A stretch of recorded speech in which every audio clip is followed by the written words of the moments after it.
vamos a dar inicio. Para los que no me conocen, mi nombre es Dayana Vanega. Yo soy la persona que está en el día a día en el WhatsApp atendiendo sus solicitudes. Eh, el día de hoy es como la segunda parte de la capacitación que vamos a realizar de jurídico. Esta se llama Limitaciones al Dominio. Con nosotros van a continuar los abogados, tanto Edison como Eric, que son las personas que trabajan netamente en una notaría, y con ellos de pronto podemos resolver todas las dudas e inquietudes que pues ustedes día a día presentan. Entonces, los micrófonos están silenciados como les indiqué inicialmente, pero pueden, si quieren, escribirme a través del chat, a través del WhatsApp de jurídico, que ya se los voy a dejar en el chat, o a través del link que les compartieron a través de los correos, en donde pueden hacer todas sus preguntas. Por favor, que las preguntas sean relacionadas con el tema que estamos dictando hoy, que es de limitaciones al dominio, ya que vamos a hacer una serie de capacitaciones de cada tema. Entonces, por favor, tratar de que sean netamente hacia lo que está enfocada la capacitación. ¿Listo? Entonces, buenos días, Eric, Edison.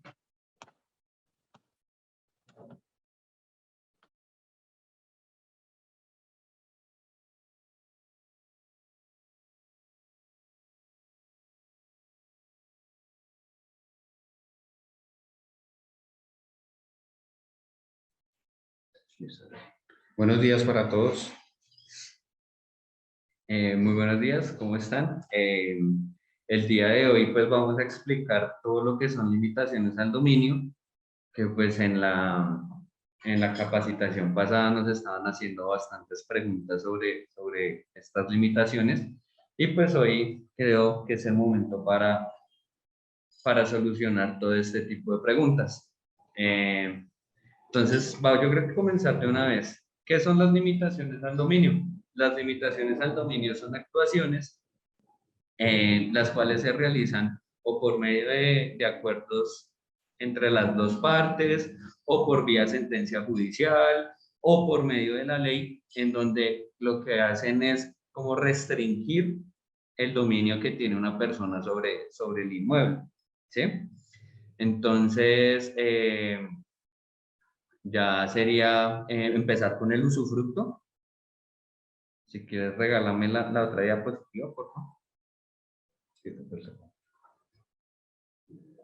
Entonces, bueno, hoy vamos a ver el usufructo del patrimonio de familia, la afectación a vivienda familiar, los embargos, fideicomiso, pacto de retroventa y servidumbres. Entonces, explicando lo anterior, comenzamos que el usufructo es por acuerdo de voluntades. El patrimonio de familia puede ser por medio de sentencia de ley, perdón, o por medio de acuerdo de voluntades. La afectación a vivienda familiar es por medio de voluntades o también por ley. El embargo es vía sentencia judicial. El fideicomiso es acuerdo, pues no acuerdo de voluntades, sino es como la decisión del propietario de realizar esta limitación. El pacto de retroventa es un acuerdo de voluntades, y pues las servidumbres ahí ya son por medio de ley o por acuerdo de voluntades.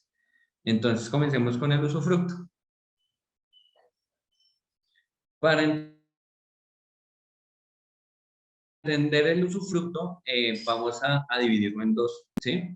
Porque digamos que la disposición o la titularidad en la que ustedes encuentran el certificado de libertad va a ser la nueva propiedad. El uso, el goce y el disfrute del inmueble va a ser el usufructo, ¿sí? Se dividen más o menos para trámites notariales en el usufructo en un 70% y la nueva propiedad un 30%, ¿sí? Entonces, no sé si tú quieres empezar a explicarlo del tema de cuando se reserva. Sí, bueno, resulta que cuando salió esta ley, muchas personas al llegar a la mayoría de edad y querían como dejar organizado el tema con sus hijos, para que no en futuros, el futuro tiempo no tuviesen inconvenientes. Entonces, debido a que algunas familias tenían inconvenientes cuando, digamos, los papás le hacían la escritura para evitarse el tema de sucesión, y ellos quedaban como desprotegidos, y pues usted sabe que hay personas que llegan a cierta edad y los hijos empiezan a dejarlos a un lado, y muchas veces algunos hijos no eran buenos hijos y vendían esos inmuebles y perdían su capital. Entonces, con este usufructo, la ley busca que ellos a su edad disfruten, gocen, arrienden, vivan ahí, hagan fiestas, todo ese tipo, mientras están en vida, puedan disfrutar de su inmueble.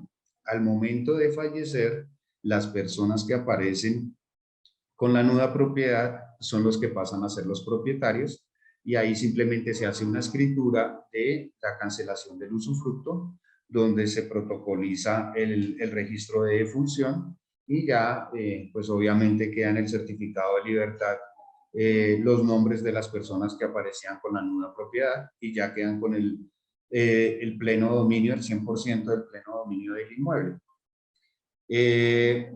Digamos que en los trámites notariales, el 30% se cobra en la nuda propiedad y el 70% en el usufructo.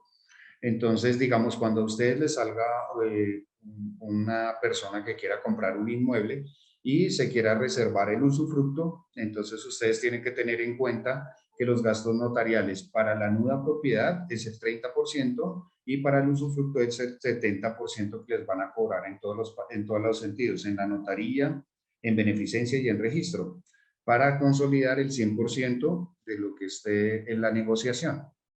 No sé si quieras agregar algo más. No, pues creo que acabo de ver una pregunta creo que fue de Blanca, en que decía que si la nueva propiedad iba ligada al usufructo, y no como tal al usufructo, sino tenemos que inicialmente está la propiedad, ¿sí? Y de esa propiedad vamos a dividirla en dos. Uno que va a ser la disposición y otro el uso y goce del inmueble, ¿sí? Entonces, para la disposición vamos a llamar nueva propiedad y para el usufructo, pues, o para el uso y goce vamos a llamarlo usufructo. Es básicamente eso. ¿Seguimos? Sí, sigamos con el patrimonio.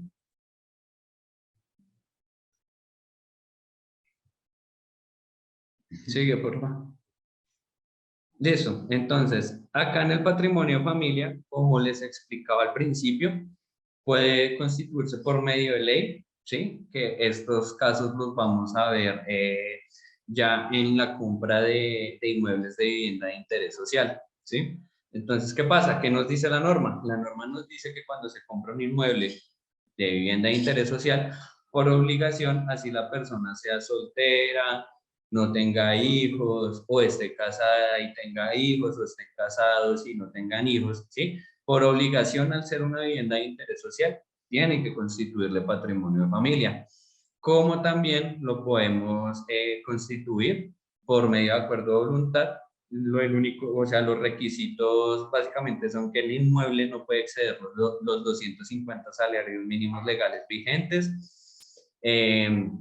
Tienen que publicar edictos en caso de que hayan acreedores, pues digamos que ellos pueden actuar para que no vayan a constituir el patrimonio de familia y pues puedan ir a perseguir el inmueble.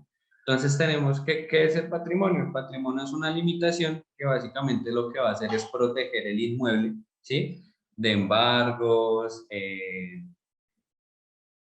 pues básicamente embargos, hipotecas, o sea, si ustedes tienen un patrimonio vigente, ustedes no van a poder vender, ustedes no van a poder hipotecar, y la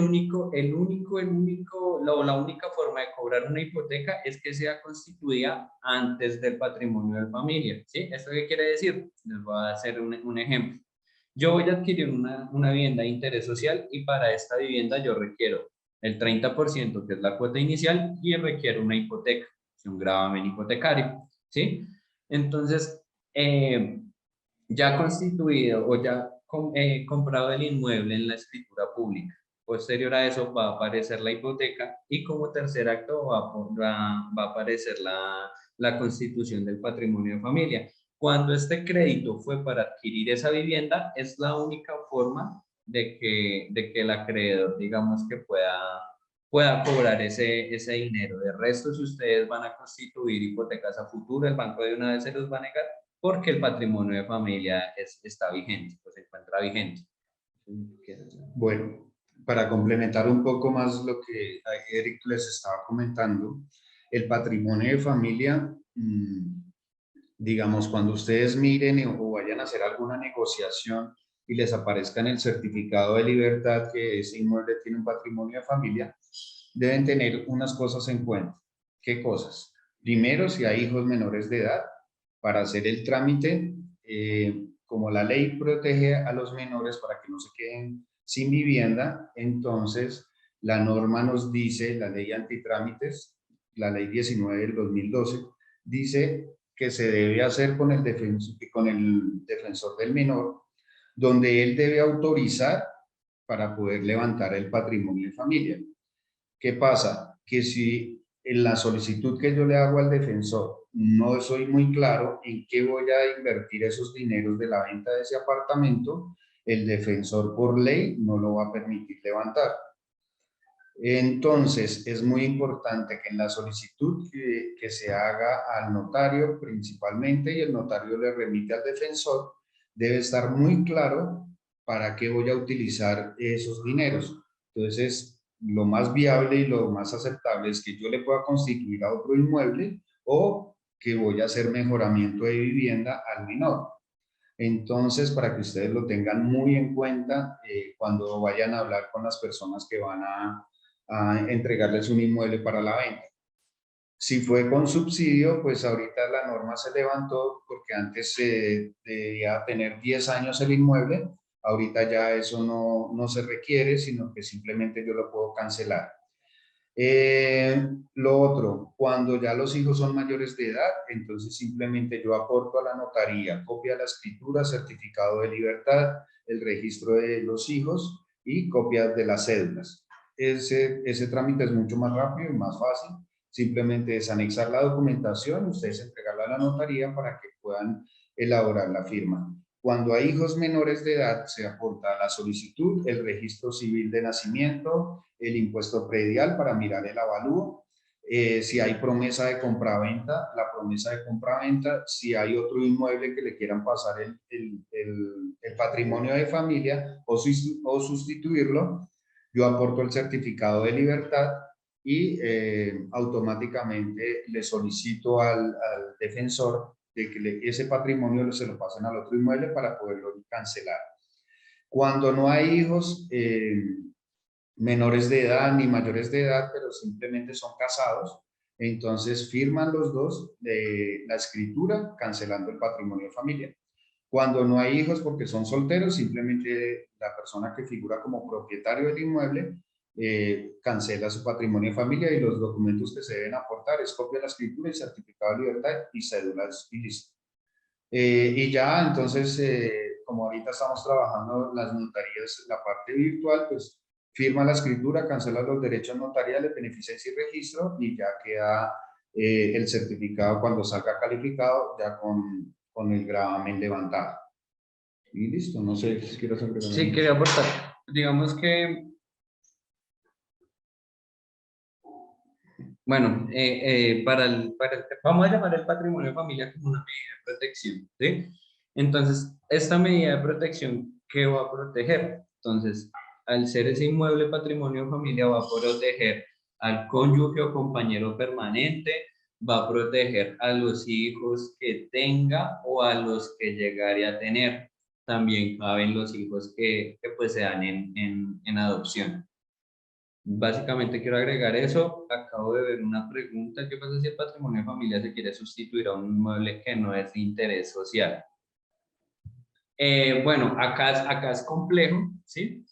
Y toca sustentarlo bien para el defensor de familia. Si bien es cierto que estamos mejorando el nivel o la calidad de vida del menor, hay algunos defensores que no les importa tanto el mejoramiento, sino más la seguridad de la vivienda del menor, ¿sí? Entonces, es probable, dependiendo del defensor de familia, es probable o que se lo niegue por no poder sustituir el patrimonio de familia, ya que como usted menciona, que mejor dicho, no importa que no sea vivienda de interés social, El tema para la sustitución es que el inmueble no puede superar los 250 salarios mínimos legales vigentes. ¿Esto qué quiere decir? Que puede llegar hasta los 250 millones de pesos, ¿sí?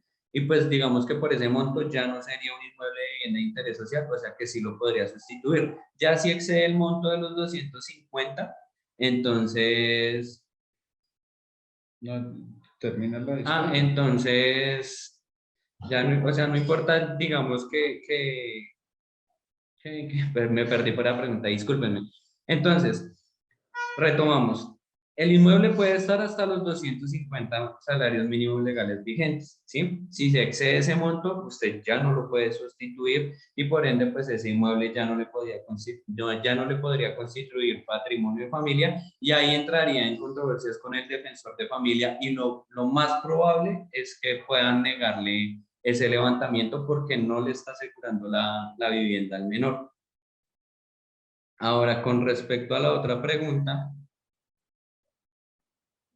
no, para el tema del patrimonio de familia no interesa cuántos inmuebles tenga usted sometidos a patrimonio de familia. Usted puede comprar 5 viviendas de interés social y a todas 5 les puede constituir patrimonio de familia. Es más, si usted encuentra un inmueble que no supere los 250 salarios mínimos y le quiere constituir patrimonio de familia, lo puede hacer así tenga 5 inmuebles. No tiene monto específico de cuántos inmuebles puedan tener patrimonio de familia. Les voy a complementar otra cosa para que ustedes tengan en cuenta. En muchas solicitudes es rechazada por el defensor del menor porque el inmueble que están levantando el patrimonio de familia tiene una hipoteca vigente. ¿Qué pasa? El defensor, o cuando se lo van a pasar a otro inmueble y tienen hipoteca vigente con ese inmueble. ¿Qué pasa? Que el defensor está buscando la seguridad de la vivienda del menor. Entonces tengan muy en cuenta que cuando ustedes vayan a asesorar a una persona, miren que el otro inmueble que le van a constituir patrimonio de familia no tenga ninguna limitación, ninguna hipoteca vigente, ninguna... Eso porque ya el defensor automáticamente se lo va a negar, ¿sí? Entonces para que lo tengan muy en cuenta. No sé si Qué quieres comentar. pena, yo pregunto una cosa. Dime. Eric, tú decías, por ejemplo, que el patrimonio de familia se constituye sobre vivienda bis. Digamos, Blanca está preguntando, ¿solo es para vivienda bis? Sin No, embargo, puede ser para cualquier tipo de vivienda, pero exacto, entonces, que no tenga más de 250 salarios mínimos vigentes. Esa parte yo se la iba a complementar ahorita, mira. ¿Qué pasa? Digamos que yo tengo unos inmuebles y quiero protegerlos eh, con patrimonio de familia. Entonces, yo debo hacer la solicitud a la notaría o al juez, donde yo debo hacer unas publicaciones en radio y prensa si tengo acreedores. También debo hacerle la manifestación de que voy a constituir el patrimonio de familia sobre estos inmuebles. ¿Por qué? Porque es muy complicado constituirlo así nomás, sino que tengo que mirar los acreedores o qué limitaciones al dominio tiene el inmueble para poderlo constituir. Y lo que decía Eric, no se puede pasar de los 250 salarios mínimos vigentes. Yo puedo tener 10, 15, 20 inmuebles con la mismo patrimonio de familia y no tiene problema. En caso contrario, con otra que ahorita vamos a ver, que es la afectación a vivienda familiar.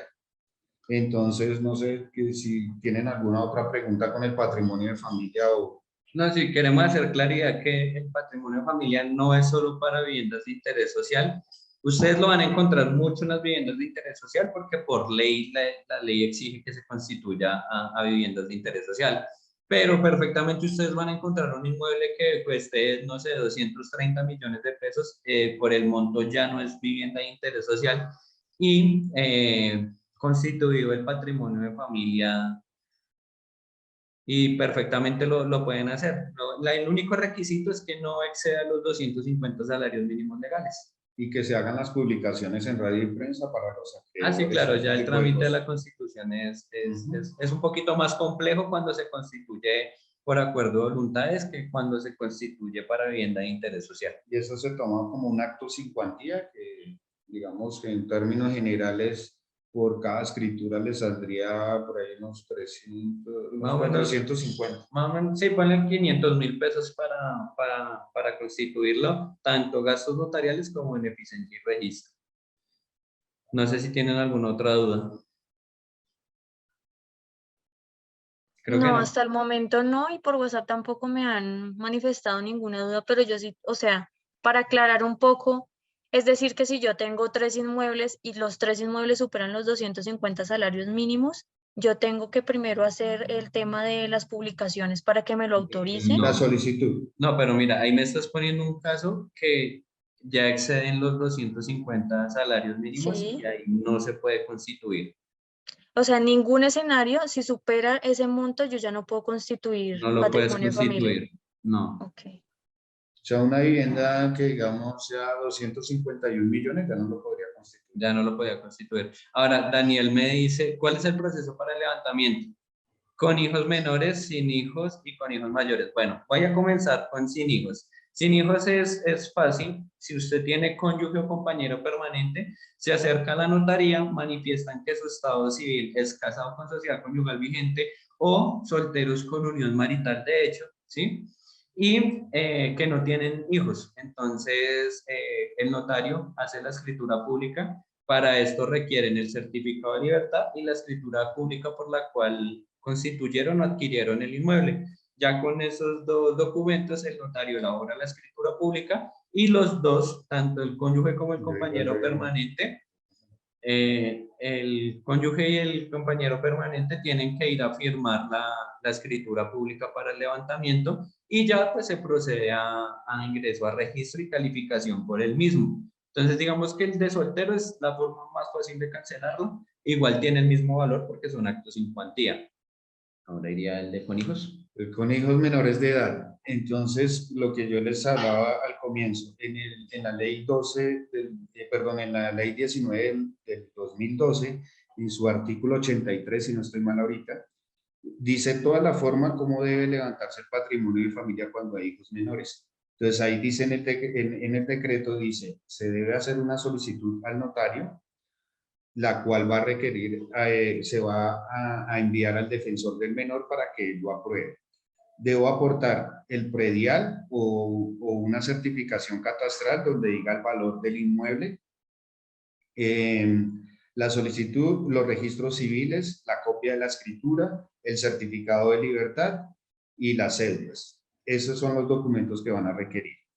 Lo que yo les decía al comienzo de lo del patrimonio de familia es que es muy importante que en la solicitud quede muy claro en qué se va a invertir el dinero de la venta de ese inmueble de vivienda de interés social cuando hay hijos menores de edad, porque posiblemente el defensor lo niegue y ya les toca irse por juzgado, y al negarse el defensor y irse por juzgado estamos hablando de un tiempo de aproximadamente 7 meses a un año que dura el proceso.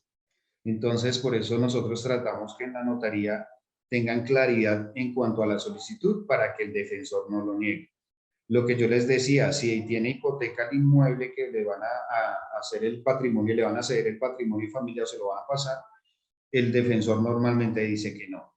Entonces, una vez la notaría oficia al defensor, el defensor da la aprobación, ahí se firma la escritura pública y se envía registro para que cambie el certificado de libertad con la cancelación.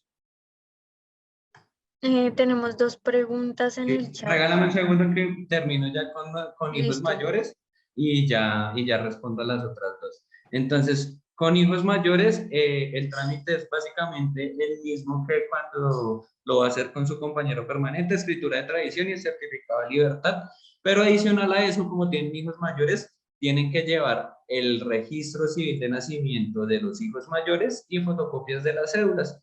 Con esto pues ya el notario acredita de que sí son mayores de edad y pues se puede levantar el patrimonio de familia. Eso tampoco tiene mayor rollo para levantarlo. Ahora, dice Francis, si tengo 2 inmuebles con patrimonio de familia y quiero vender uno solo, solo demuestro que tengo ya un inmueble con el gravamen.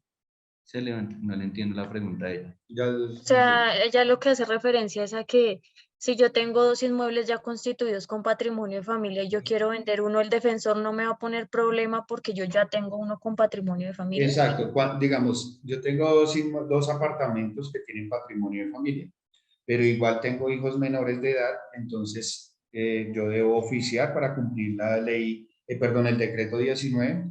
Entonces, debo oficiarle al defensor. El defensor, yo le hago el oficio y le aporto los 2 certificados de libertad, donde le digo que voy a cancelar este patrimonio de familia, pero que ya tengo otro inmueble con patrimonio de familia. Entonces, ahí el defensor no pone impedimento para cancelar. Si van a cancelar los 2, ahí sí ya lo tienen que especificar muy bien, ¿sí? Listo. Ahora la otra es, ¿por qué a un propietario le interesaría poner patrimonio de familia teniendo en cuenta su complejidad para solicitarlo y levantarlo? Bueno, pues realmente eso ya es a potestad del usuario, ¿sí? Porque pues digamos que hay diferentes limitaciones que son un poco más fáciles, pero pues que también tienen su rollo. Entonces, por ejemplo, ahorita les vamos a explicar la afectación a vivienda familiar, que es una de las más usadas, pero digamos que tiene un limitante que ya ahorita lo vamos a encontrar. Entonces, ¿qué pasa? Pues estas medidas de protección, la ley las otorga es para que asegure, así sea una vivienda para la familia, ¿sí? Ya si el usuario quiere solicitar o constituir en uno de los inmuebles, pues ya es a potestad de él, exceptuando pues las viviendas de interés social, que pues las viviendas de interés social sí son obligatorias para la constitución, ¿sí? Y No no sé si... sé, de pronto creo yo que lo que Raúl dice es que porque a uno le interesaría eso, de pronto por volverlo inembargable, por solventarse, Sí, también lo claro, puede sí, hacer por eso.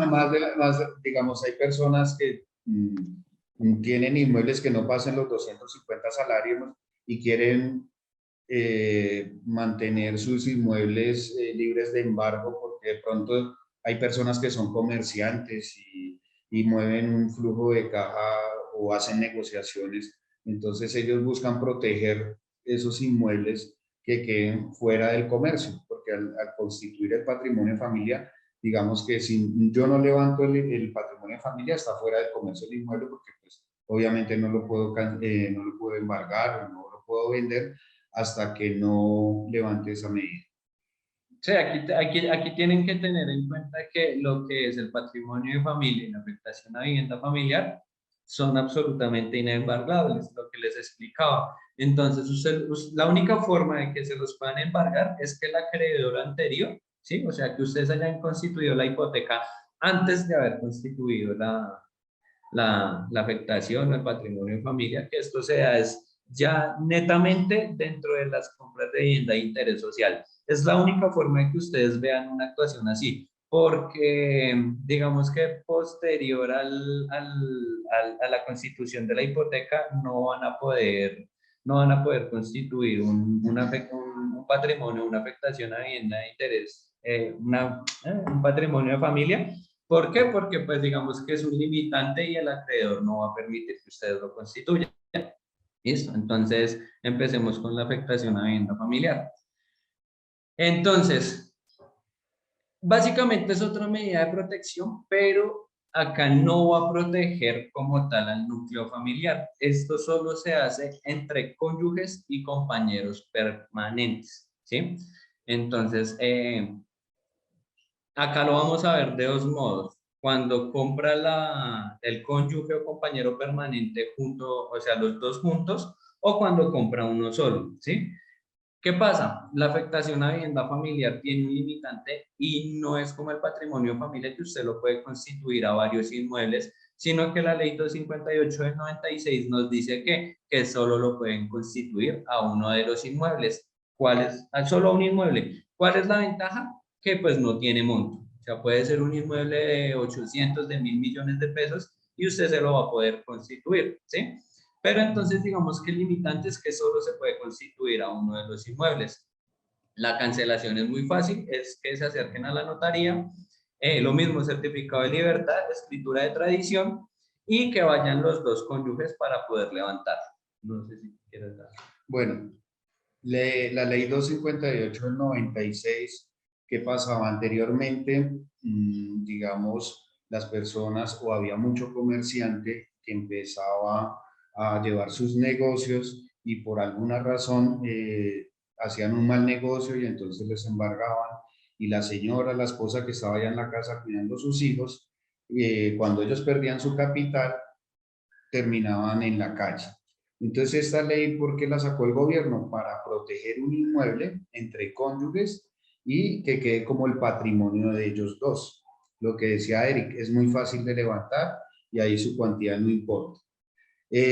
Lo otro, digamos, en la ley 256 hay un artículo que, digamos, si alguno de los dos cónyuges falte, yo lo puedo cancelar mediante aportando el registro de defunción. Entonces, posiblemente cuando ustedes tengan algún negocio y aparezca en el certificado de libertad esta limitación en la afectación a vivienda familiar, pues ustedes pueden mirar si la persona, si tienen la sociedad conyugal vigente o si conviven en unión marital de hecho. Si es así, lo pueden cancelar los dos firmando la escritura y que estén de común acuerdo, solo lo que dice la ley.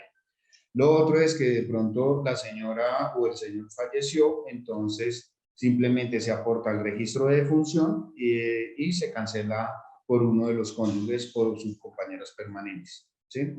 Lo que decía Eric, como para complementar, ahí no tiene limitación de cuantía, sino lo pueden hacer.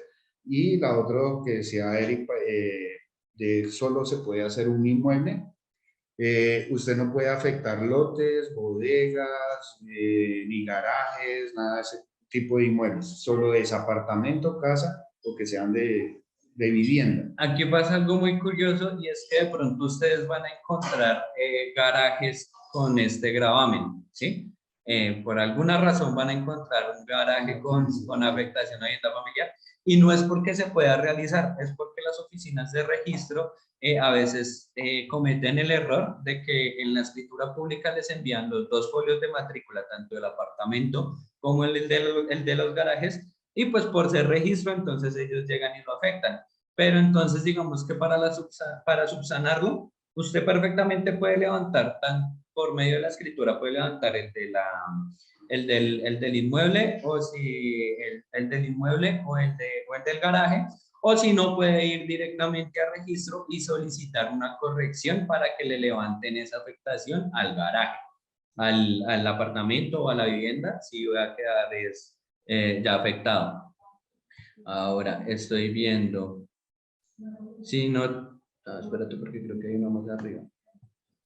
Inmuebles comerciales no se puede. Creo que a la de arriba ya le dimos respuesta con lo que manifestó Edison diciendo que Sí, solamente exacto. viviendas Lo residenciales. que son lotes, lo que son tanto el patrimonio de familia como la afectación a vivienda familiar son solo para viviendas, ¿sí? Para viviendas.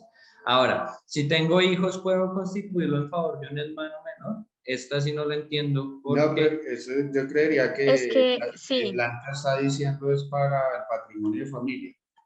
Si es para el eh, patrimonio de familia, de igual manera no lo puede hacer. No lo puede hacer, ¿por qué? Porque la ley solo protege a su cónyuge, compañero permanente, hijos menores que tiene o que llegaría a tener, ¿sí? O hijos adoptivos. En la parte de Blanca, yo diría que ese se podría hacer, pero cuando yo pido subsidio y es vivienda nueva, que el núcleo familiar va a ser la persona que va a comprar el inmueble, mi hermano, o mi papá o mi mamá, ahí sí se puede constituir el patrimonio de familia, ¿sí? Que ellos sean beneficiarios de ese subsidio, pero que yo lo vaya a constituir con mi familia, no, porque por eso dice la ley muy claro que es para los hijos menores que tiene o llegaría a tener mi esposo o mi compañero permanente, no hay más. Lo que sí es de, digamos, que les den subsidio y el núcleo familiar que yo paso para que me den el subsidio es mi hermano, mi mamá, mi abuelita, ahí sí permiten constituir el patrimonio de familia. Listo. Lo mismo pasa para la cancelación, si es mucho más fácil en la afectación a vivienda familiar, porque solo vas a necesitar el certificado de libertad, la escritura de tradición y la firma del cónyuge o compañero permanente. No es más. una pregunta con respecto a la afectación a vivienda familiar.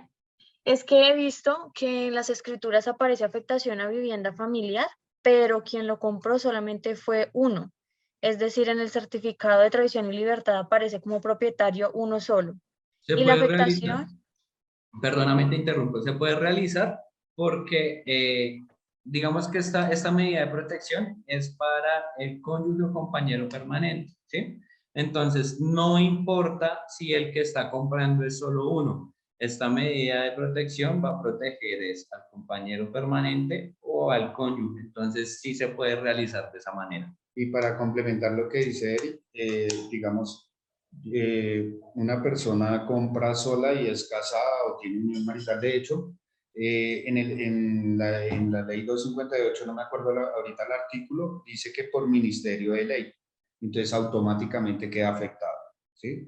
Entonces, posiblemente cuando les hagan la liquidación y por ministerio de ley queda afectado a vivienda familiar, los costos son más bajitos, pero se puede hacer. listo, entonces mi pregunta era porque iban a firmar una promesa, pero entonces la pregunta era, ¿tienen que firmar los dos la promesa teniendo en cuenta que ellos piensan hacer la cancelación antes No, de esa No, afectación? no. Tienes que tener en cuenta que para las promesas de venta y todos, sobre todos ya que son, digamos que asesores inmobiliarios, cuando manejen promesas de venta, no anexen a terceros que no tengan nada que ver con el inmueble. ¿Por qué? Porque el propietario es el que tiene que prometer en venta, ¿sí? Él es el único que puede prometer en venta. Si digamos yo tengo un inmueble, es de mi propiedad, pero entonces, a no ser de que yo no le haya otorgado un poder al doctor Flores, entonces él no puede firmar esa promesa de venta ni puede prometer mi inmueble en venta porque si no, esa promesa de venta tendría vicio de nulidad, ¿sí? Entonces, lo más seguro es que en caso de incumplimiento el juez le diga, venga, pero usted prometió en venta algo que no es suyo, por ende tiene vicio de nulidad y no se le tendrán en cuenta las pretensiones que usted llegue a este juzgado, ¿sí? Entonces, sí les recomiendo que cuando hagan promesas de compraventa, la negociación siempre sea entre el propietario y el prometiente comprador o los prometientes compradores. Si quieres agregar algo. No, hasta ahí. Es decir, independiente de que tengas afectación a vivienda familiar, solamente sería en este caso la esposa quien Sí. firma la promesa. Sí, claro, es más, Listo. ustedes pueden llegar y decir, dentro de la misma escritura de venta, quiero hacer la cancelación de la afectación a vivienda familiar como primer acto. Entonces, ¿qué va a pasar? Que sencillamente van a haber dos actos dentro de la escritura pública. El primero va a ser la cancelación de la afectación y ahí van a comparecer los dos. Entonces, el propietario y el cónyuge o compañero permanente del propietario, ¿sí? Y como segundo acto va a ir la venta. ¿Listo? Bueno, mira, para que ustedes tengan en cuenta para concretar un poco más, la promesa de compraventa, lo que decía Eric, es lo que yo voy a prometer en venta. Si hay gravámenes o limitaciones al dominio, dentro de la promesa de compraventa yo puedo decir que las voy a cancelar, eso hace parte de la negociación y es el compromiso que yo voy a adquirir con el nuevo comprador. Lo importante ustedes como asesores inmobiliarios es que cuando la persona que vaya a adquirir el inmueble vaya a sacar un crédito, los bancos no permiten que tenga ninguna afectación, ningún patrimonio de familia. Pero si son negocios que son, digamos, de contado, usted puede colocar varios actos dentro de la misma escritura y les van a agilizar el tema de la escrituración y van a bloquear una sola vez la matrícula. Por decir algo, tiene patrimonio de familia, tiene afectación a vivienda familiar, pero es una venta de contado.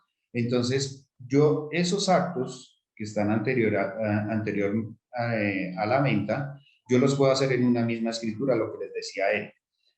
Yo hago primero la cancelación del patrimonio de familia, que no hay hijos menores, son solteros, bueno. Entonces, eso yo la puedo hacer en la primera parte de la escritura. En la segunda tiene afectación a vivienda familiar porque en muchos certificados les va a aparecer esos dos gravámenes en uno solo. Entonces, yo cancelo el patrimonio de familia, cancelo la afectación a vivienda familiar y luego hago la venta de contado. Y ustedes no tienen que estar esperando que no, que cancele la afectación, que cancele el patrimonio de familia, sino simplemente todo eso lo hacen en una sola escritura y van a ganar tiempo y pueden celebrar el negocio tranquilamente. ¿Listo? Listo. Ahora veo una pregunta de Daniel. Si ambos cónyuges firman la escritura pública de adquisición, ¿pueden constituir la afectación a vivienda familiar o solo debe firmar uno y ahí se constituye? No, No, los dos pueden hacerlo. porque decíamos lo de Ministerio de Ley. Yo lo puedo, por Ministerio de Ley, queda automáticamente con afectación a vivienda familiar, o si ellos lo quieren constituir posteriormente y están de acuerdo, no hay ningún problema. ¿Qué ventajas tiene? Bueno, digamos que las ventajas, como les mencionaba, es un poco más fácil el levantamiento, ¿sí? Porque o sea, el tema del proceso en cuanto a la afectación a vivienda familiar es más fácil de tramitarlo, ¿sí? ¿Qué desventaja tiene? Pues la desventaja es que solo se puede constituir en un inmueble, mientras que el patrimonio de familia usted sí puede proteger 5, 10, 20, los que quiera. En la afectación no, solo puede proteger uno de los inmuebles. Digamos que esas son como las diferencias. De resto, pues sirven para prácticamente lo mismo que, o llegan a la misma causa que es proteger el bien inmueble o la vivienda de la familia. Entonces, vamos ya con embargos. Entonces, el tema del embargo es básicamente por vía judicial. ¿Qué quiere decir esto? Puede ser cualquier proceso, puede ser un divisorio, puede ser un ejecutivo, cualquier trámite que lleve un embargo, automáticamente saca el inmueble del comercio. ¿Qué quiere decir esto? Que mientras el embargo esté vigente dentro del certificado de libertad, no se va a poder hipotecar, no se va a poder vender, no se va a poder constituir afectación, patrimonio, no se va a poder usufructuar, o sea, absolutamente nada de este inmueble hasta que no se subsane el tema del embargo, pues queda totalmente fuera del comercio. ¿Qué pasa en caso de que ustedes se encuentren en una negociación con un embargo? Eventualmente se puede subsanar llegando a un acuerdo con el acreedor, ¿sí? Es subsanable, usted puede ir directamente el acreedor debe ir directamente al juzgado y decir, yo ya llegué a un acuerdo con la contraparte y pues es mi deseo levantar el embargo y pues el juez va a oficiar a la Oficina de Registro de Instrumentos Públicos para el levantamiento. Mientras este embargo siga vigente, es complicado que ustedes puedan hacer negocio con este inmueble. Entonces, no sé si quieres agregar algo. Digamos que, sí, para complementar lo que dice Eric, digamos, hay negociaciones que ustedes pueden darle manejo cuando hay un embargo, dependiendo qué tipo de embargo es, ¿sí? Porque hay negociaciones que, digamos, el ejemplo que colocaba Eric, es un hipotecario y ustedes se ponen de acuerdo con el acreedor, donde dice yo le cancelo la deuda y usted oficia al juzgado para levantar el embargo. Eso es posible. Entonces, lo que decía Eric, el juez oficia a la oficina de registro y a la notaría donde se constituyó la hipoteca para que se haga la cancelación del gravamen hipotecario.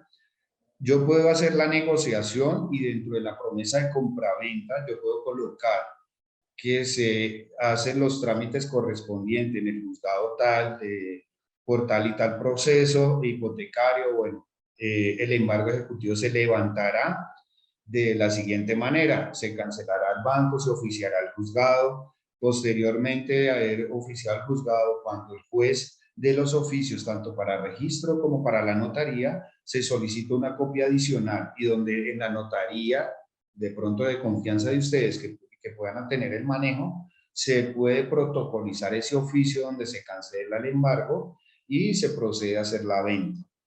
Hay notarios que son quisquillosos en ese tema y no lo permiten hasta que salga registrado. Pero pues a veces la negociación es de un poco de urgencia. Si la notaría es de confianza de ustedes, pues se le puede dar ese manejo. Digamos que en este tipo de negociaciones, lo ideal es que cuando ustedes o cuando el comprador cancele al banco, ellos mismos tengan los oficios para que cuando vayan a realizar la venta en la notaría, presenten estos oficios y la notaría intente ingresar tanto los oficios de desembargo como la escritura pública, y con eso pues tienen seguridad de que el vendedor o el prometiente vendedor va a cumplir la palabra de pagar bueno, de vender este inmueble. No sé si tengan alguna pregunta con respecto a De ahí de al pronto embargo. les voy a complementar otra cosa. Digamos, en las escrituras públicas hay una parte que es el saneamiento. Y ahí dice que va a estar libre de impuestos, trazas, contribuciones, embargos, afectaciones. Entonces, posiblemente la notaría, para que el notario, digámoslo coloquialmente, se cure en salud, él va a colocar que existe un embargo, el cual está en el juzgado en proceso de que oficie para levantar dichos gravámenes. Bueno, teniendo en cuenta acá una pregunta que nos hace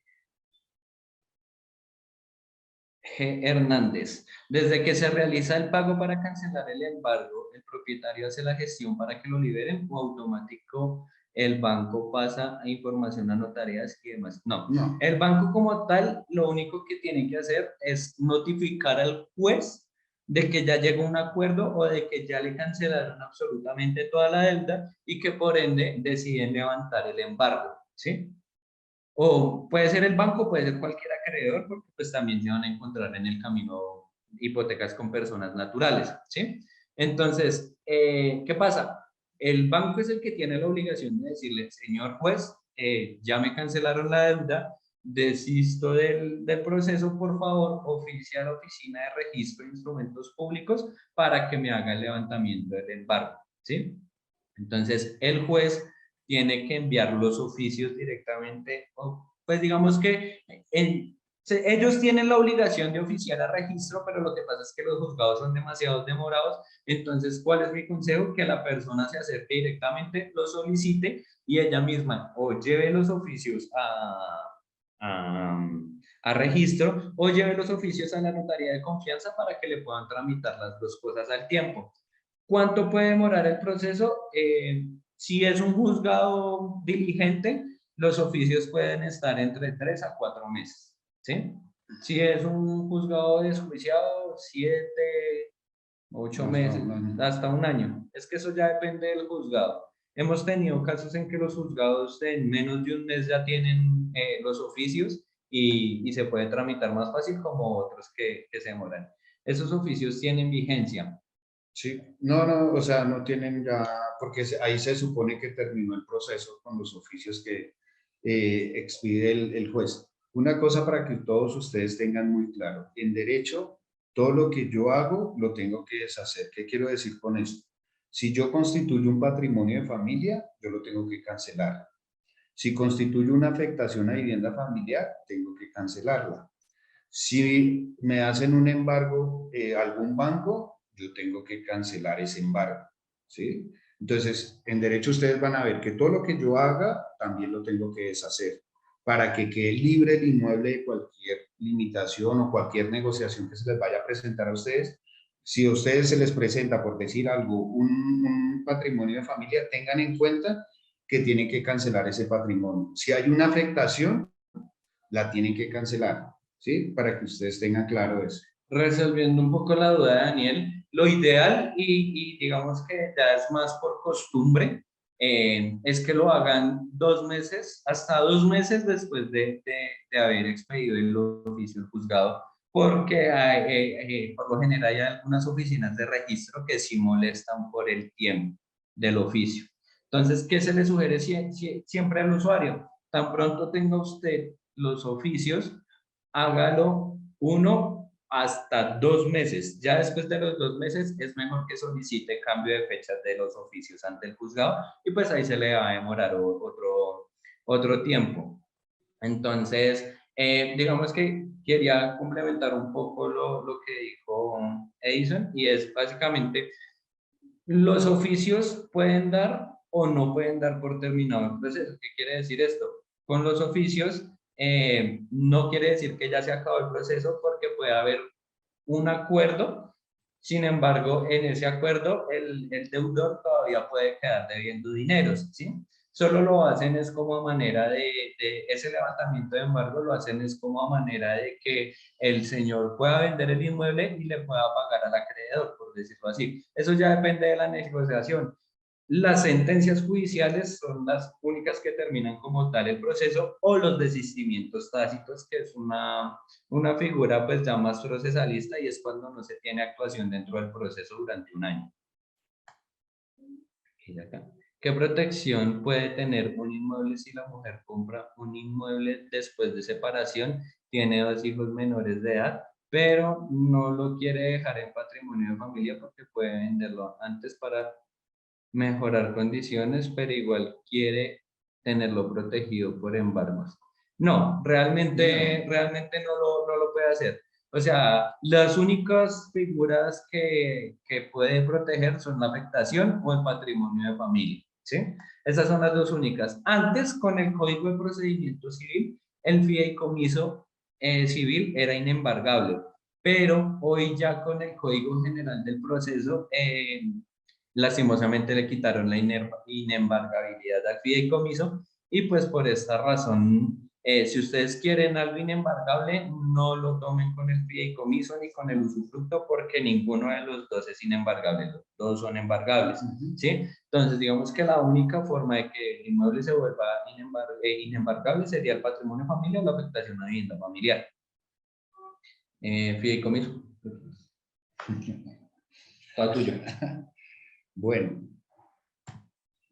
el fideicomiso civil es una condición que yo le coloco a los inmuebles que tengo. ¿Y cuál puede ser esa condición?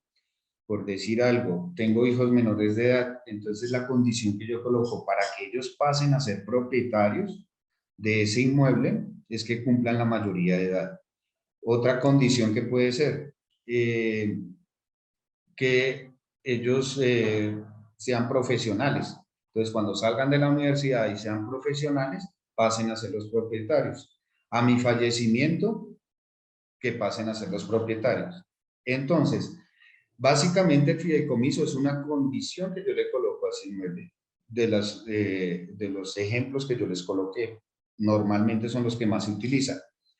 El fideicomiso lo utiliza mucha gente, es muy similar en algunos aspectos con el usufructo, pero la diferencia con el usufructo es que en el fideicomiso no necesita la firma como en el patrimonio de familia de la otra parte. Simplemente yo coloco la condición, un ejemplo, digamos mi casa, yo quiero que a mi fallecimiento Eric sea el propietario, entonces yo simplemente consigo la cédula de él, el nombre completo, y hago el fideicomiso y coloco la condición que yo diga.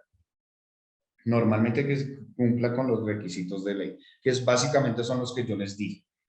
¿Qué pasa? Yo, mientras esté en vida, yo puedo disfrutar del inmueble, yo puedo vivir ahí, arrendar, todo este tema, ¿cierto?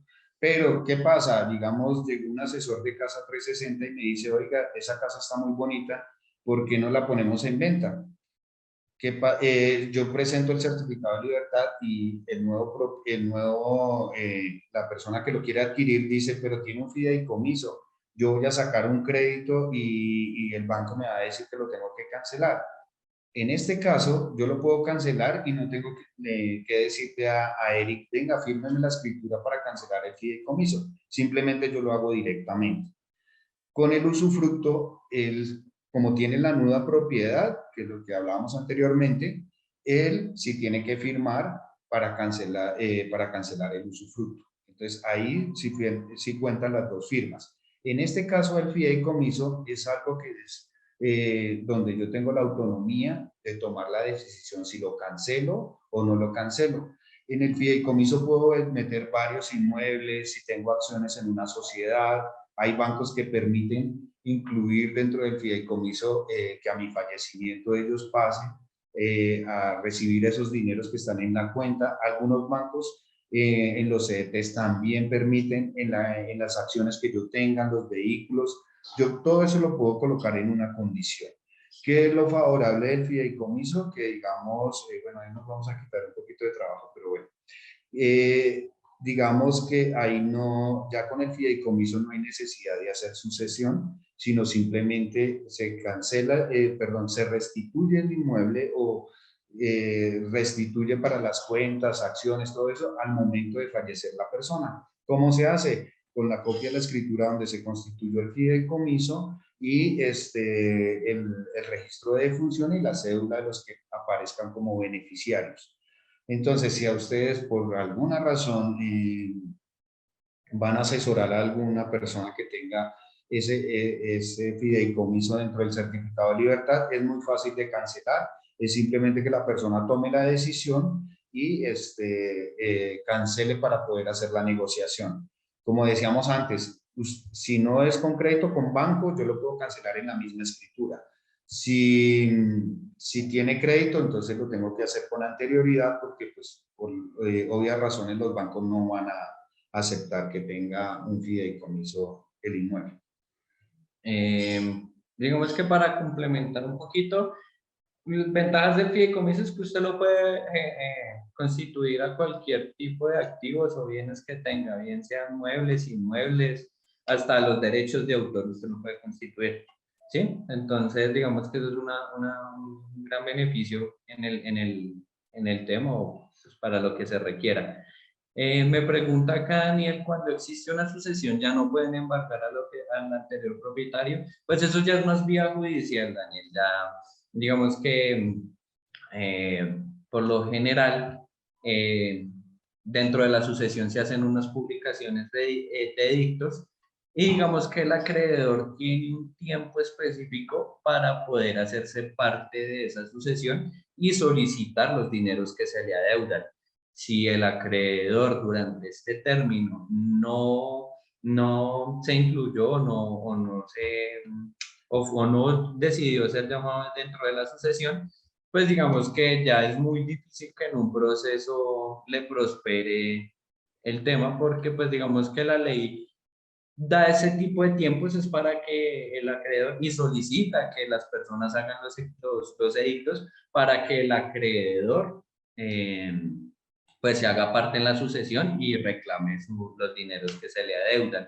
Pero pues digamos que eso ya es más netamente probatorio y ya es más una pelea entre abogados en el proceso. O sea, digamos que dentro de un proceso uno no puede decir 100% voy a ganar el caso porque es relativo, es algo muy relativo y ya es dependiendo de la pericia o de la experticia del abogado de las partes, ¿sí? O sea, ya se vuelve algo más debatible. Lo otro del fideicomiso, digamos que esta persona tenga, qué sé yo, unos 5 inmuebles, ¿cierto? Y ustedes como son excelentes asesores, entonces le dicen, mire, vamos a negociar un apartamento que queda en la Alhambra, que está bien ubicado y lo podemos llevar en un buen precio.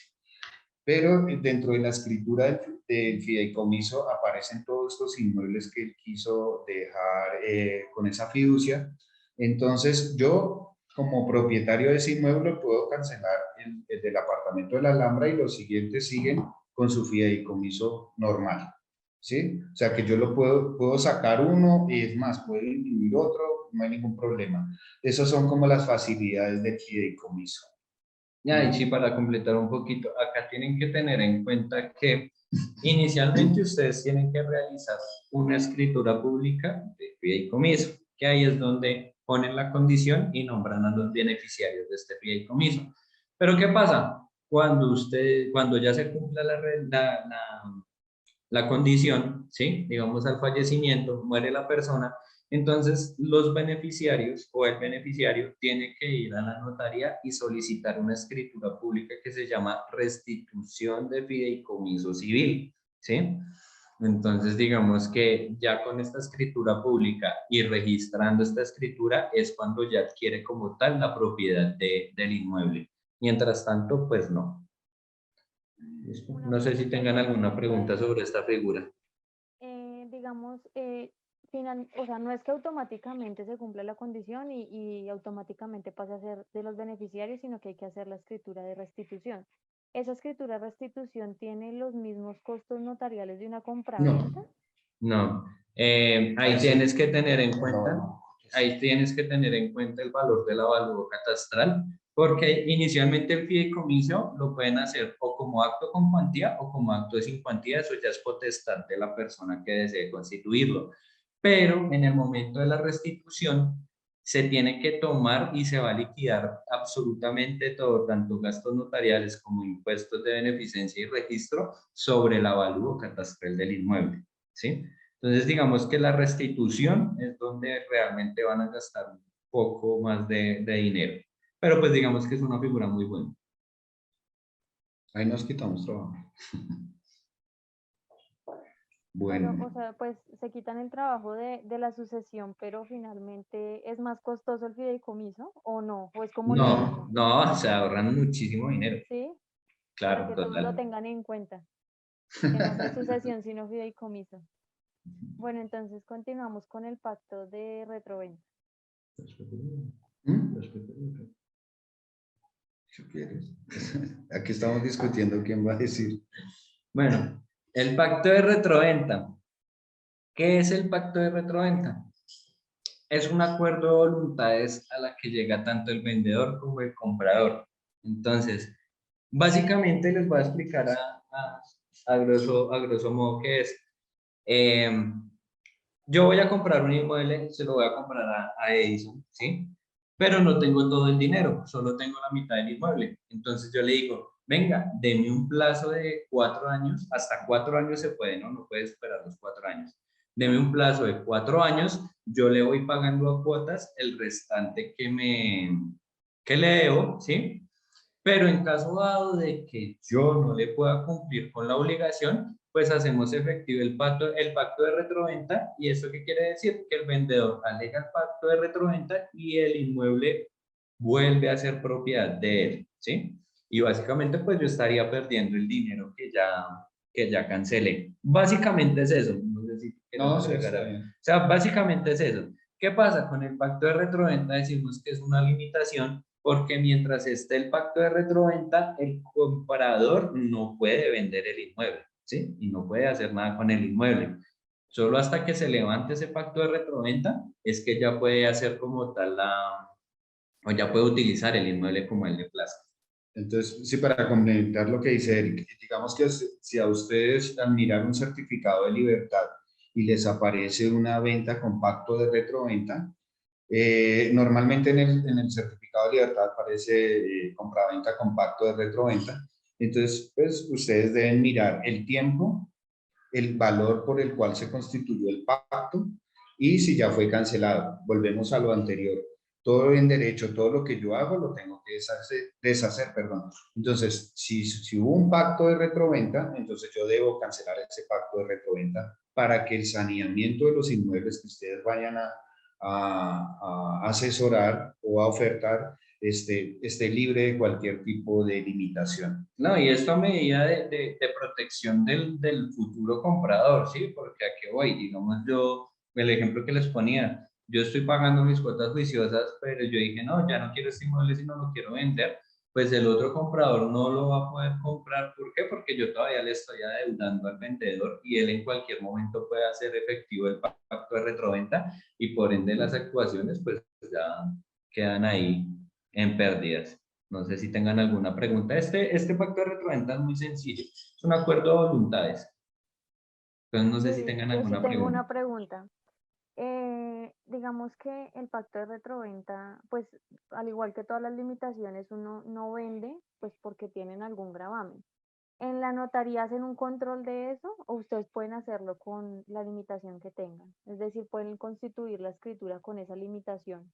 ¿Sabes Porque qué es lo que pasa? O sea, lo que pasa es que el pacto de retroventa se manifiesta dentro de la escritura pública de venta, ¿sí? Y para ejercer o para poder realizar esa escritura pública de venta, yo tengo que tener saneado totalmente el inmueble, ¿sí? Entonces, después de tener saneado el inmueble, hago la venta y constituyo el pacto de retroventa, ¿sí? Ya de ahí para allá, pues no va a poder realizar más acciones hasta que no cancele el pacto de retroventa. listo, no hay ninguna pregunta acerca del No sé pacto si de te quedó retroventa. claro. Sí, sí, me quedó Es claro. que se te Se escucha te lejos. escucha muy bajito. ¿Ahí me escuchan mejor? Ahora Sí, sí. ahora sí. ¿Ahora sí? Sí, no, súper claro. No hay ninguna pregunta con respecto a, digamos, al pacto de retroventa, entonces no sé si continuamos. Lo bonito. Servidumbres. Bueno, la servidumbre, bueno, es como, digamos, yo tengo un ejemplo, una finca, y Eric tiene otra finca más al fondo. Entonces, digamos que Eric, el acceso es muy difícil para acceder a la tierra de él. Entonces él me dice, oiga, Edison, ¿por qué no hacemos una servidumbre de paso para que yo tenga mejor acceso? Y digamos que el beneficio suyo es que digamos, toda la siembra o el ganado que usted tenga lo podamos sacar por ese camino. Entonces, pues sí, se hace la servidumbre por escritura pública y ahí dentro de la escritura se coloca que es una servidumbre de paso y pues ahí ya se hace la reglamentación que pide la ley de, de, para constituir la servidumbre, perdón.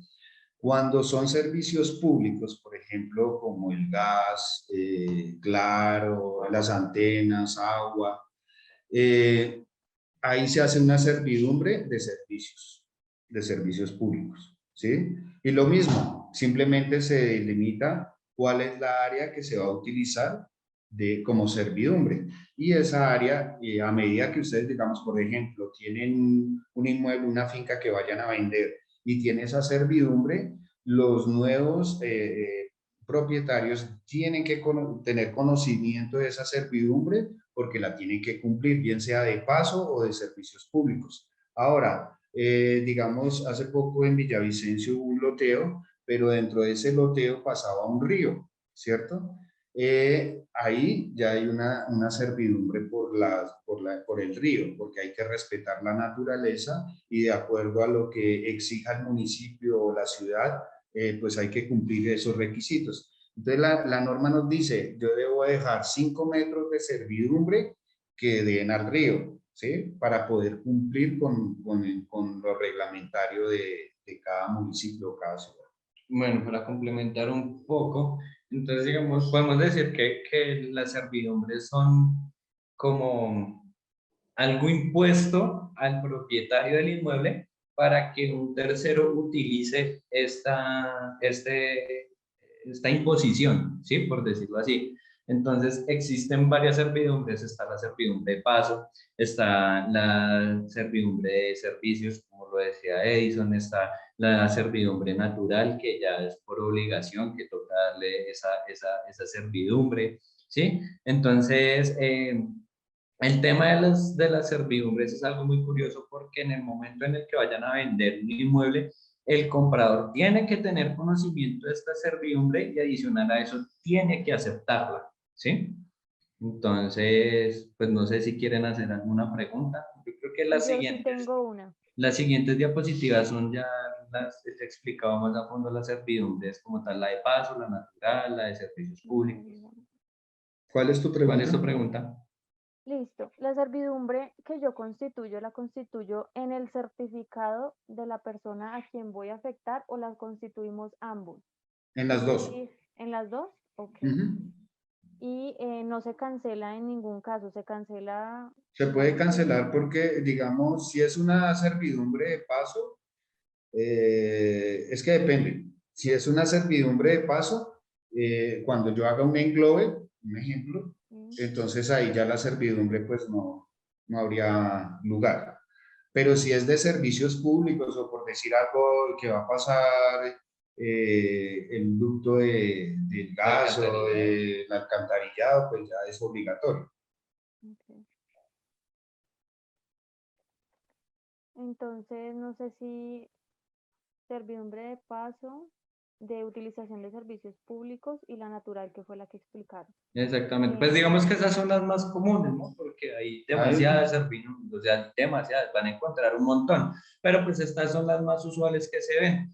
Y sobre todo en predios rurales, ustedes van a encontrar muchas fincas que, digamos, en la parte trasera tienen la caída de un río. Entonces ustedes tienen que tener en cuenta que va a haber una servidumbre de cierto metraje para que, digamos, que el río pueda pasar con tranquilidad y también a efectos de proteger un poco el tema de la vivienda, ¿no? Porque exactamente, el medio ambiente y de la vivienda, ¿por qué? Porque qué tal ese río de un momento a otro se acrece, o sea, se acrezca, y entonces esto pueda perjudicar un hundimiento de la casa o pueda perjudicar como tal el inmueble. Entonces digamos que como medida siempre se deja un metraje para poder construir. Y eso depende también el POP de cada municipio, cada ciudad, ¿no? Porque hay, sí, hay áreas que, digamos, el POP les da un cierto límite, o por decir algo, una persona tiene un lote y va a desarrollar un proyecto y él quiere hacer una servidumbre de paso y ahí le van a exigir un área que él tiene que hacer. O digamos que va a ser un andén, entonces tiene que tener cierta área que exige cada municipio, cada ciudad. Por ejemplo, acá en Bogotá, para hacer un andén son 8 metros en su mar. Y todo eso tiene una reglamentación. Entonces, es muy importante que cuando les aparezca este tipo de servidumbres, ustedes miren en qué área están, en qué municipio y cuál es el POT o la licencia que tienen que tengan ahí para poder desarrollar este tipo de servidumbres. No sé si tienen alguna pregunta porque ya con esto terminaríamos.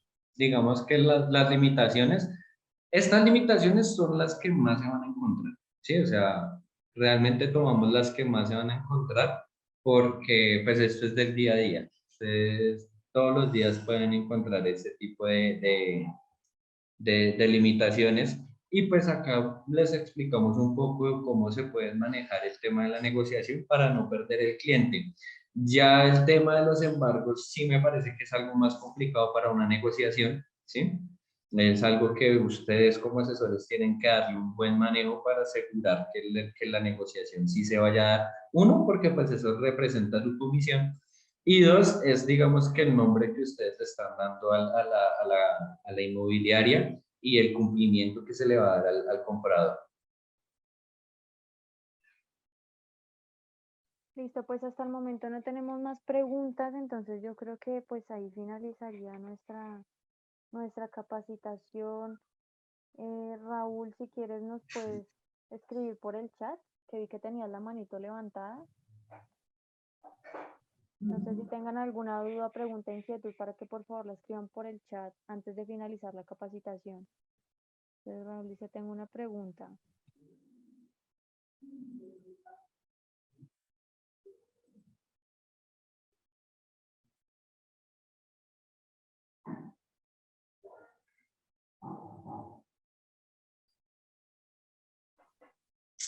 Raúl, ¿podrías escribirla en el chat, por favor?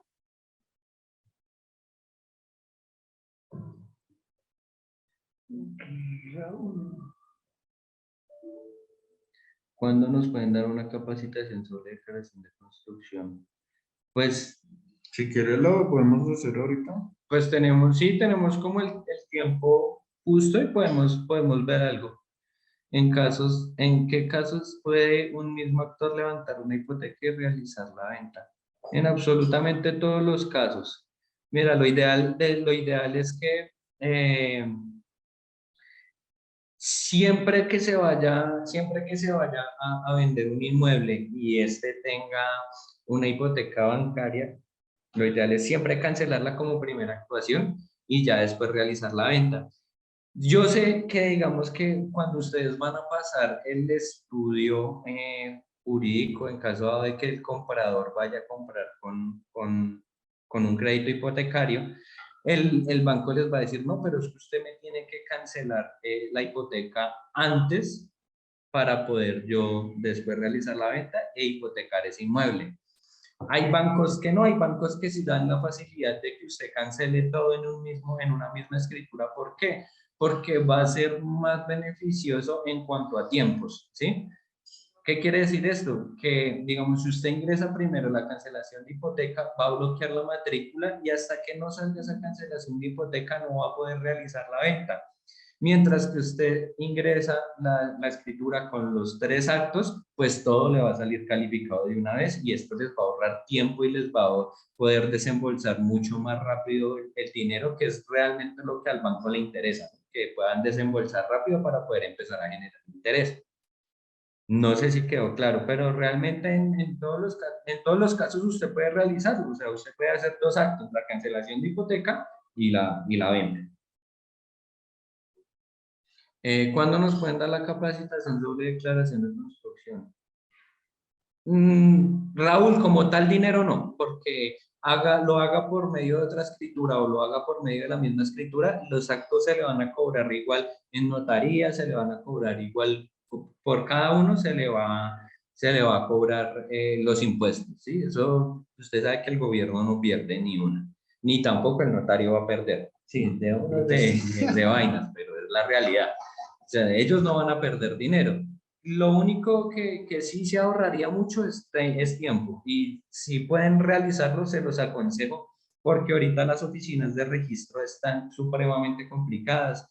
Hay trámites que se me han demorado hasta 3, 4 meses en calificación, entonces lo ideal es que si ustedes pueden ingresar todo al mismo tiempo, lo realicen, o sea, sin pensarlo. Ahora, si quieren vemos de una vez lo de la declaración de construcción, no sé qué tal les parezca. Pues antes de continuar con lo de la declaración de construcción, yo sí les recomiendo que si ustedes pueden manejar en una escritura varios actos y bloquean solo una vez la matrícula, es más fácil. Porque a veces le pasó a un cliente que compró un apartamento, pero la persona tenía una afectación a vivienda familiar y la persona que iba a comprar estaba sacando un crédito con un banco y el banco le dijo que no, que tenía que cancelar la afectación. Entonces, él ingresó la cancelación de la afectación y le duró 2 meses. Y pues claramente la persona que iba a comprar pues empezó como que sí, como que ya no, y entonces usted me está incumpliendo. Entonces ahí se le...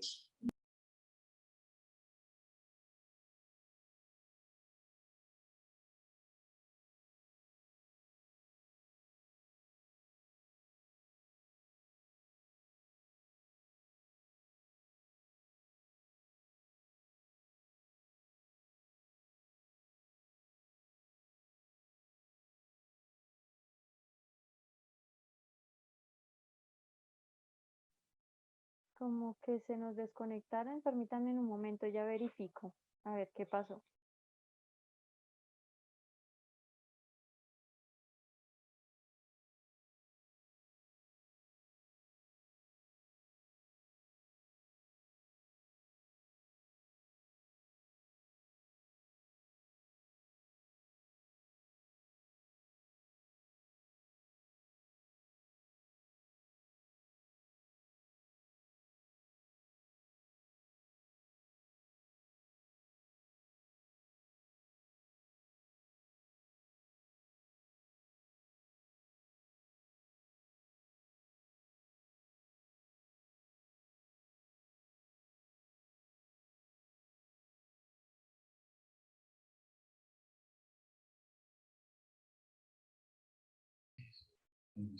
Hola, hola, creo que ya no se escucha.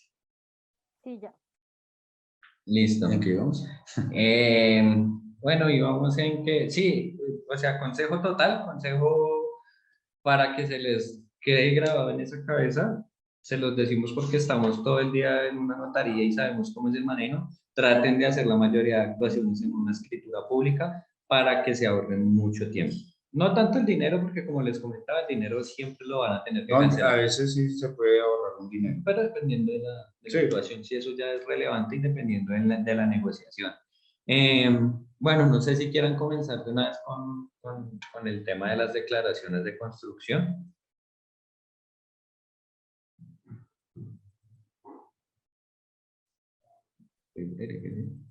Pues yo creería que sí, darles como más o menos que es el tema de la declaración de construcción, aunque pues digamos que tiene varios formularios, varias cosas, pero si nos pueden de pronto dar como a grandes rasgos más o menos qué es y cómo funciona, pues sería fabuloso para todos. Bueno, el tema de la declaración de construcción es algo muy importante y más que todo para la compra de viviendas por medio de créditos hipotecarios. ¿Dónde vamos a encontrar en el certificado de libertad el tema de la declaración de construcción? en la primera parte donde dice descripción del inmueble. ¿Qué pasa? Por lo general hay gente que no tiene declarada la construcción y esto le trae problemas tanto al momento de sacar el crédito hipotecario como al momento de constituir, por ejemplo, una afectación a vivienda familiar, porque ustedes, como lo vieron hoy, no puede constituirse sobre lotes, al igual que hoy el patrimonio familiar no lo podemos constituir sobre lotes, ¿sí? Entonces, digamos que sí, lo ideal es que tengan declarado el inmueble y su respectiva área dentro del certificado de libertad, ¿sí? O sea, es lo más recomendable para cualquier negociación, ya que si ustedes ven que en el certificado de libertad como tal no aparece lote de terreno junto con su casa de habitación o casa de habitación determinada por la siguiente área y los siguientes linderos, eh, si no encuentran algo así, realmente solo están vendiendo un lote, ¿sí? No están vendiendo como tal el inmueble. Entonces, no sé si quieras empezar a ver cómo de la profundidad. Vale. Bueno, en el 2001, en la ley 675 del 2001, que trata todo lo que es la propiedad horizontal, hablan de la declaración de construcción.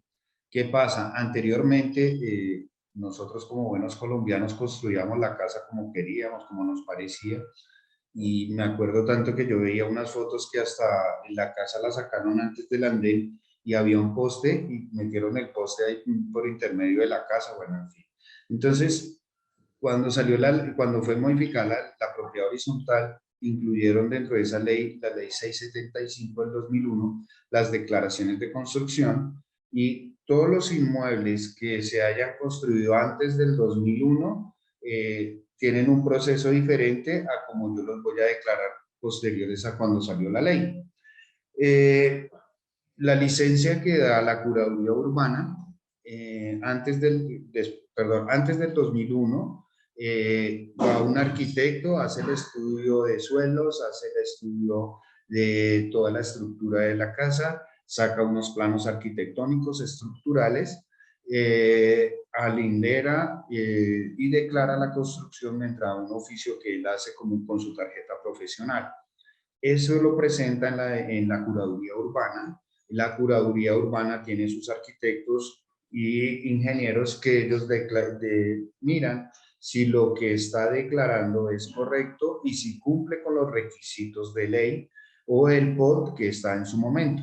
Si ustedes se dan cuenta, ustedes como asesores muchas veces cuando hay cambio de alcalde, los alcaldes hacen cambios de POT para mirar cuántos pisos en cada sector de la ciudad o en cada municipio o en cada, digamos acá en Bogotá, no los mismos pisos se hacen en el Chicó que en Chapinero o que en el sur hacia Kennedy. Bosa, tiene variaciones el POT y pues se supone que es por el suelo, el tipo de suelo que se debe levantar las edificaciones. Cuando el arquitecto o el ingeniero hace el estudio de suelos, saca los planos arquitectónicos, estructurales, hace la declaración de lo que tiene la vivienda, la curaduría acepta eso, entonces saca una licencia y ahí el usuario va a la notaría, presenta los planos arquitectónicos, estructurales, la licencia, la copia de la escritura, certificado de libertad y el impuesto predial. La memoria descriptiva, que es lo que yo les estaba manifestando de la declaración de construcción. Entonces, la memoria descriptiva que dice Eric y lo que yo les decía de la declaración de construcción es que, un ejemplo, dice el primer piso tiene un baño, garaje, cocina, un patio. Segundo piso, 2 alcobas, 2 baños, un estudio. Tercer piso, azotea con zona de ropas. Bueno, esa es la memoria descriptiva o la declaración de construcción. A eso yo le doy un valor. Puede ser de 50, 10, 15, 100 millones de pesos. Y sobre ese valor es cuando la notaría y la oficina de registro y la gobernación de Cundinamarca le va a cobrar los impuestos. Entonces,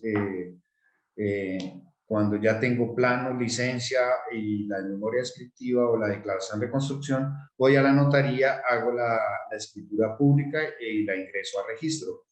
Ahí en el certificado de libertad les va a aparecer un punto que puede ser el 1, el 10, donde dice declaración de escritura, declaración de construcción, perdón, por escritura pública número tal de la notaría tal, y ahí debe aparecer el nombre del propietario del inmueble.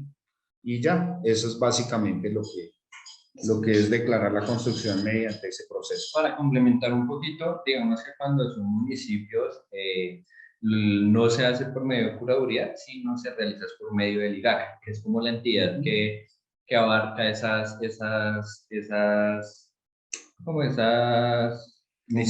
licencias, ¿sí? Entonces, dentro de las ciudades, por ejemplo, Bogotá, creo que Medellín y Cali, tienen curadurías, ¿sí? Y ellos son los que le van a otorgar a usted la licencia para poder declarar esa construcción. Pero en los municipios sí ya toca directamente con el IGAC. Más o menos este proceso en una ciudad se puede demorar entre 7 meses a un año mientras la curaduría le otorga la licencia, y ya en municipios con el IGAC siendo una entidad del Estado puede demorarse un poco más. Sí, con las entidades del Estado directamente eso es algo más complejo. Pero sí, básicamente de eso se trata la declaración de construcción, y pues como les decía, listo. Listo, Juan Pablo, que esté muy bien, feliz fin de semana. Sí, básicamente es eso, ¿no? La declaración es muy importante, más porque uno le da seguridad al comprador de que sí está comprando la casa y no el lote. Y dos, para van a necesitar sí o sí que declaren la construcción, porque el banco no les va a prestar sobre el lote, sino les va a prestar sobre la vivienda que están comprando. Entonces, si tienen alguna duda sobre el tema.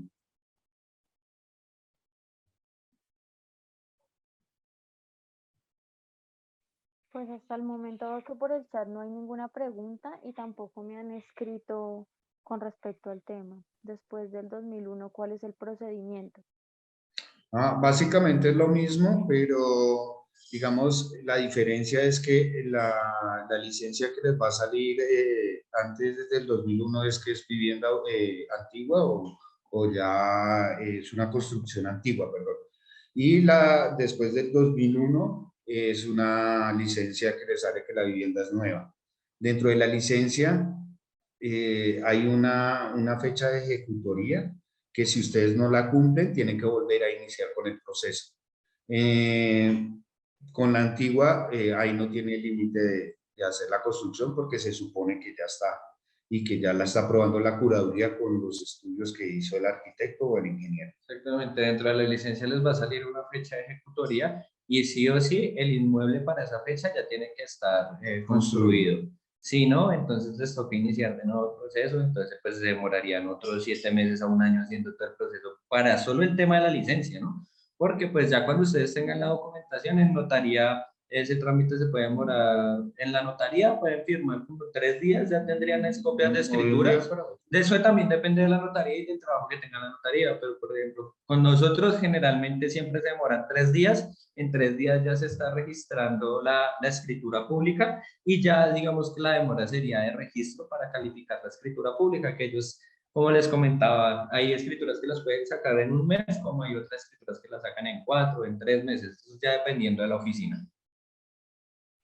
Los gastos de esa declaración de la construcción ante la curaduría es sobre el valor declarado, es decir, yo tenía una casa de 2 pisos, le puse uno más, ¿es sobre el piso adicional?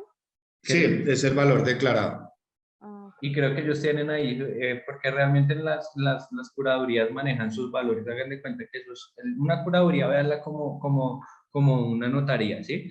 Son entidades que prestan servicios públicos, pero son entidades privadas, ¿sí? Entonces, el curador tiene, digamos que, una reglamentación por decreto, y ellos cobran también con base en unas tarifas, ¿sí? Entonces, exacto, lo que dice Eric. Digamos, por decir algo, la declaración es de 50 millones, ellos ya tienen decretado la tarifa sobre ese valor. Y eso es lo que tendría que pagar. Digamos, cuando presenta el arquitecto a la curaduría toda la documentación, ¿qué hace la curaduría mientras hace el estudio? mira las tarifas y por el valor de la obra que llaman ellos, les van a cobrar ese tipo de licencia.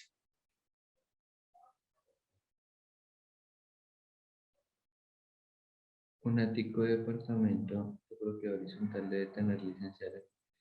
Bueno, ahí es complejo, Marco. Lo que pasa es que cuando yo voy a adicionar, como hay una propiedad horizontal, yo debo pedir autorización a todos los copropietarios del edificio para que ellos autoricen la modificación de la propiedad horizontal. Una vez se reúna la junta del edificio, de la propiedad horizontal, ellos deben levantar un acta donde autorizan que se haga ese ático en ese apartamento.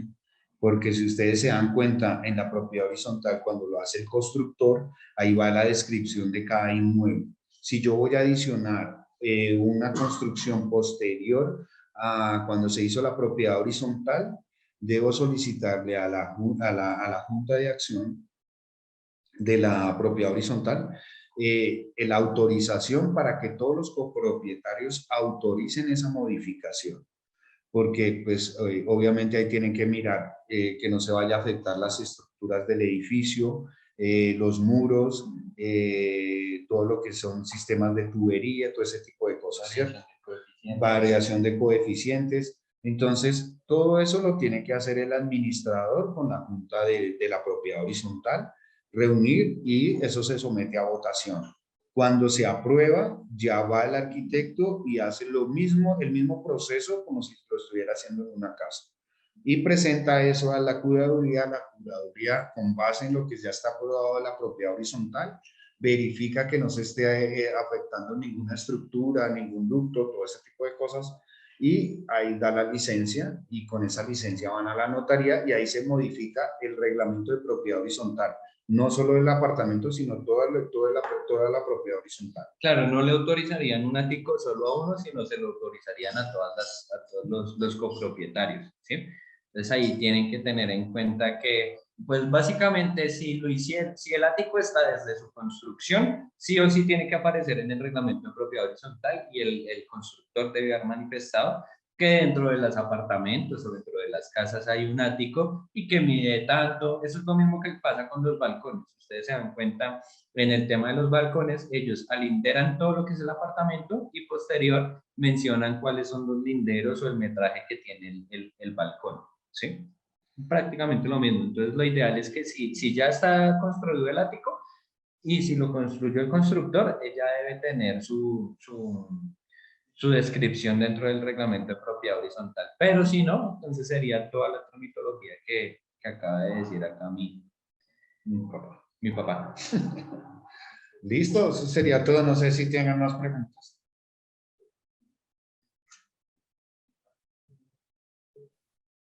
No veo más preguntas en el chat y tampoco tengo acá en WhatsApp ni nada. Vale. Entonces, pues, Muchas con gracias gusto, a Diana. ustedes. Diana, es con todo el gusto.